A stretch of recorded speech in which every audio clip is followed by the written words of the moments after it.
পৃথিবী বা দেশটা হচ্ছে এই রকমে।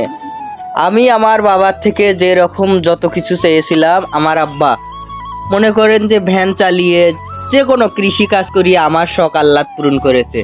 এখন দেখেন বাবা হইলে, এই যে আমি এখন বাবা হইছি, আমাকে দেখেন আমার ছেলের শখ আহ্লাদ পূরণ করার আগে। তাহলে বাবা নামে রেলগাড়িটা যার আছে, তার মাথাতে একটা বলা চলে যে বট গাছ আছে।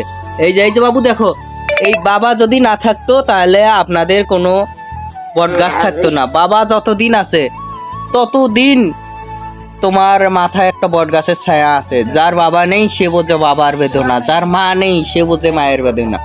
এই যে মায়া, আমি এখন 500-700 টাকা ইনকাম করি, 10 টাকা না খেয়ে আমার সন্তানকে খাওয়াই। এটাই হচ্ছে দুনিয়ার নীতি।